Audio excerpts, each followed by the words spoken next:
विनोद जी नमस्कार। जी नमस्कार। संवाद न्यूज पर जुड़ने के लिए आपका बहुत बहुत स्वागत है। विनोद जी आज विनोद जी आज हम आपसे किसी भी राजनीतिक मुद्दे पर चर्चा नहीं करेंगे। आज हम आपसे उस बड़ी महामारी पर चर्चा करना चाहते हैं जिसने पूरे विश्व को ही हिलाकर रख दिया है। कोरोना वायरस के बारे में बात करेंगे हम। जैसा कि ये देखा गया है, हमारी टीम के लोग बताते भी हैं कि विनोद जी काफी लोगों की मदद कर रहे हैं। आप जगह जगह लोगों को राशन बंटवाना, लोगों का रजिस्ट्रेशन करवाना, उनकी काफी मदद कर रहे हैं। इसीलिए मैं उत्सुक हुआ कि आपसे कुछ इस विषय पर चर्चा करें।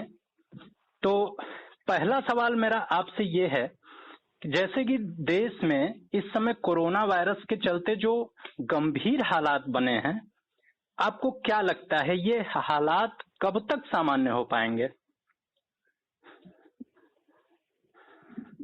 कोरोना महामारी से बहुत समय पर प्रधानमंत्री जी ने लॉकडाउन का निर्णय लेते हुए जो लॉकडाउन पूरे भारतवर्ष में हुआ जी, सभी प्रदेश की सरकारों ने भी काफी हद तक सहायता की, मदद की लॉकडाउन करने में। इसका काफी सकारात्मक परिणाम रहा है जी, और मुझे लगता है कि जुलाई के अंत तक जी, हम इस पर पूरी तरह से काबू पा लेंगे।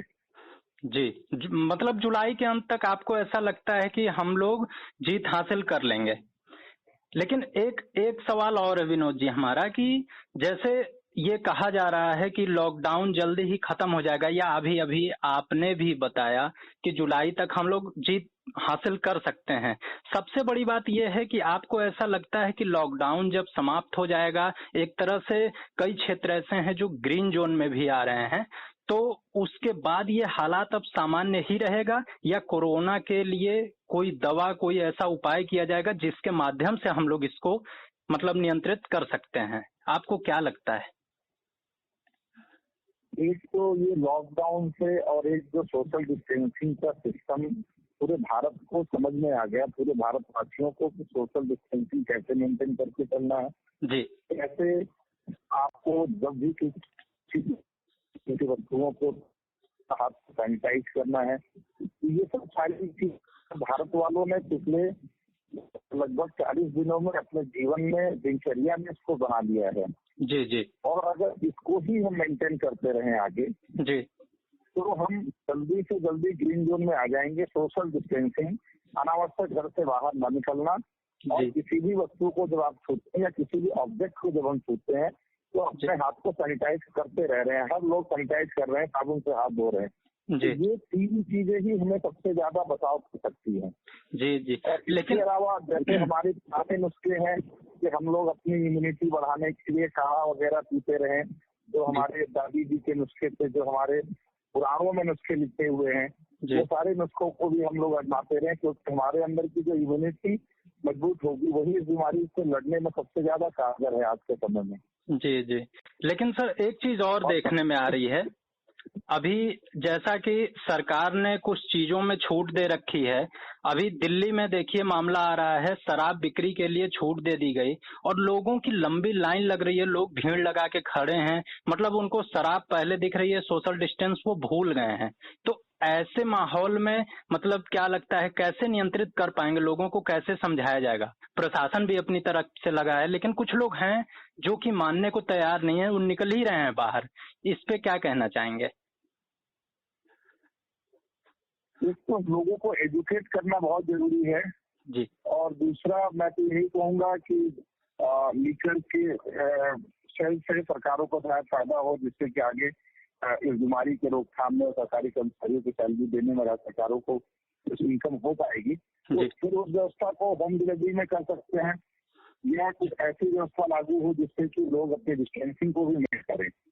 जी, जी, वैसे मेरे अपनी मत तो यही है, जहाँ इतने दिन लॉकडाउन थे, कुछ दिन और लॉकडाउन रहते और धीरे धीरे करके लॉकडाउन खोलने का जो कोशिश हो रहा है वो चीज भी सराहनीय है, क्योंकि जब धीरे धीरे हम खोलेंगे तभी हमको पता चलेगी कि गलतियां कहाँ है। तो आगे फिर हम उन चीजों पर इससे सीख लेते हुए उन चीजों को खोलेंगे या ना खोलेंगे, इस पर निर्णय लेंगे। अब देखिए सरकारों पर है क्या निर्णय लेती है। जिस तरह से सोशल डिस्टेंसिंग की धज्जियां लोग उड़ा रहे हैं, जागरूक यहाँ भारतवासियों को होना है जी ना कि प्रशासन हर जगह खड़ा रहेगा। इतनी प्रशासनिक सेवा में लोग नहीं है कि हर जी जगह हर व्यक्ति के पीछे खड़े रहें।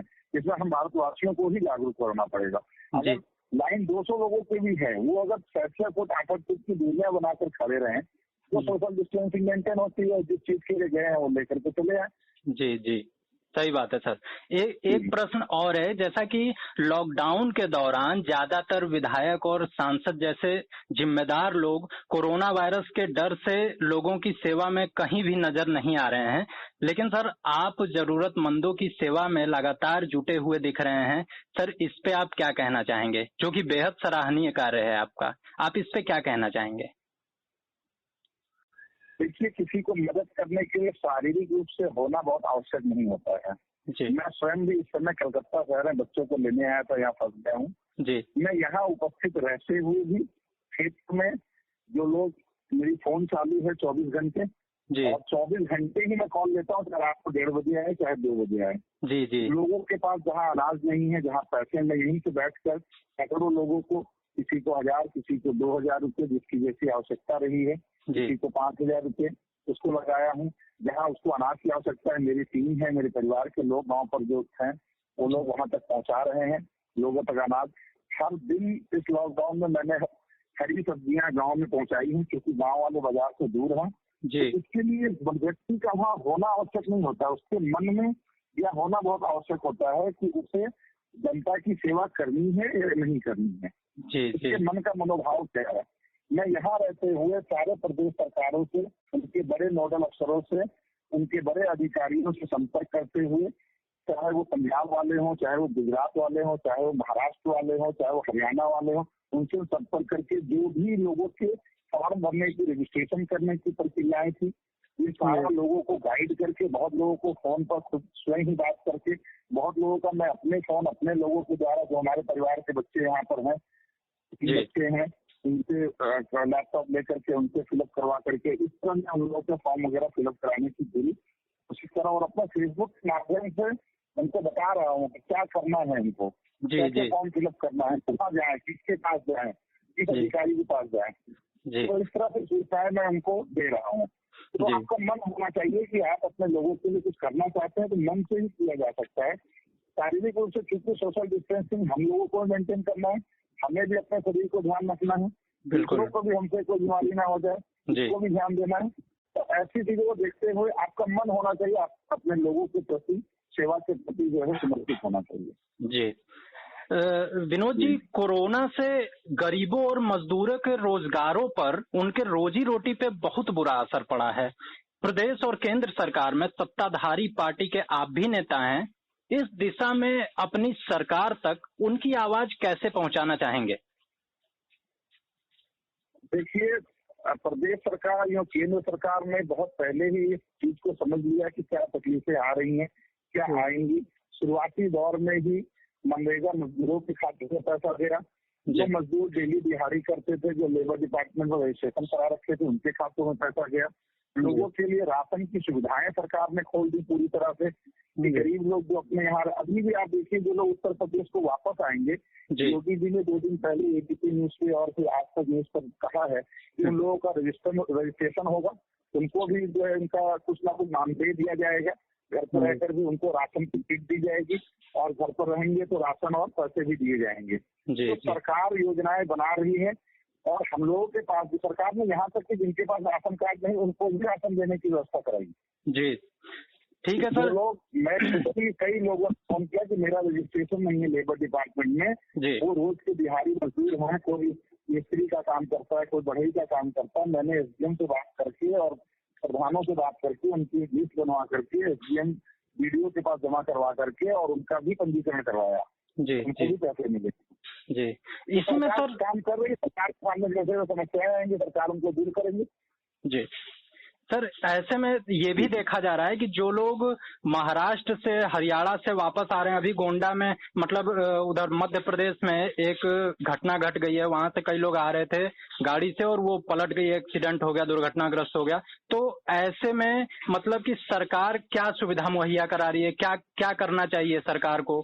किस तरीके से लोगों का मतलब ध्यान रखना चाहिए? लोग आ रहे हैं, रास्ते में ही मर जा रहे हैं, कोई कोई अपनी मंजिल तक पहुंच के भी मर जा रहा है, लोग 1600 किलोमीटर तक साइकिल की यात्रा कर रहे हैं। तो ऐसे में मतलब सरकार क्या कर रही है ऐसे लोगों के लिए? सबसे पहले तो जो दुर्घटना हुई है उसके लिए मैं अपना शोक व्यक्त करता हूँ।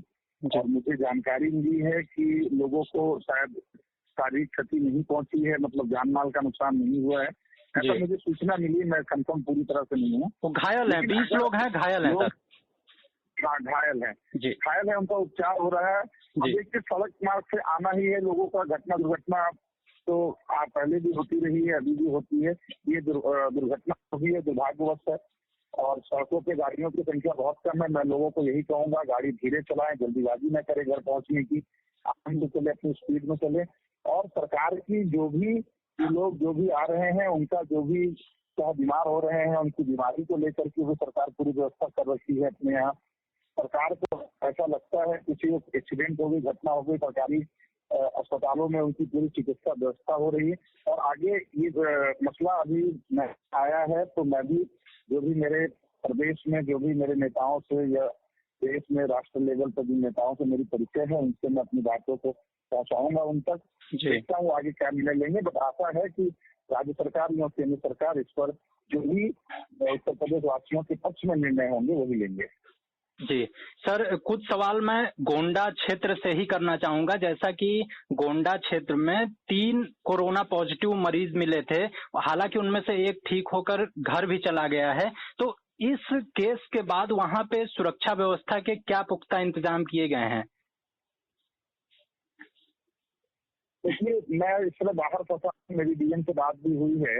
अलग अलग क्वारंटाइन सेंटर्स बनाए गए हैं। जैसा कि पहला मरीज जब मिला था बिछुड़ी ग्राम सभा में, उसके बाद ग्राम सभा को क्वारंटाइन कर दिया गया था और उनसे मिलने जुलने वाले लोगों को 14 दिन के लिए क्वारंटाइन किया गया था। ग्राम सभा सील हो गई थी। जी जी। ईश्वर की कृपा रही है कि जो व्यक्ति बिछुड़ी ग्राम सभा का जो लड़का कोरोना पॉजिटिव पाया गया था, दिल्ली से आया था कुछ दिन पहले, वो ठीक होकर कल घर चला गया। और जितने भी लोग क्वारंटाइन थे सभी की रिपोर्ट नेगेटिव आए हैं, वो भी घर पहुंच गए हैं। मेरी जहाँ तक डीएम साहब से बात हुई है, उन्होंने बताया है कि क्वारंटाइन सेंटर्स तैयार कर रखे हैं।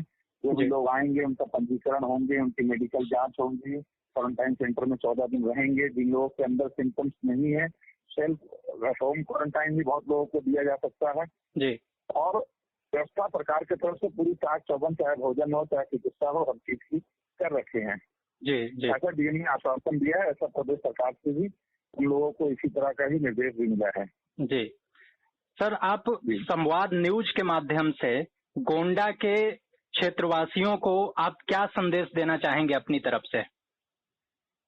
मैं गोंडा के अपने समस्त लोगों को यही संदेश देना चाहता हूं कि इस महामारी से लड़ने के लिए हम लोगों को सोशल डिस्टेंसिंग मेंटेन करना है।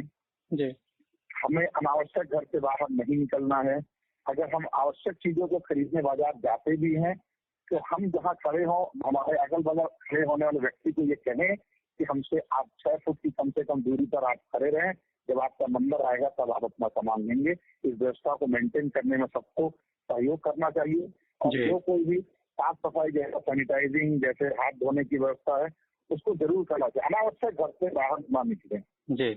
तो विनोद जी जी तो विनोद जी, संवाद न्यूज पर जुड़ने के लिए और अपना काफी कीमती वक्त देने के लिए आपका बहुत बहुत धन्यवाद। नमस्कार। जी धन्यवाद, आपको बहुत बहुत धन्यवाद। और आप लोग ऐसे ही इस कोरोना की लड़ाई में समस्त देशवासियों की मदद करते रहें, इसके लिए आप सबको बहुत बहुत धन्यवाद। जी।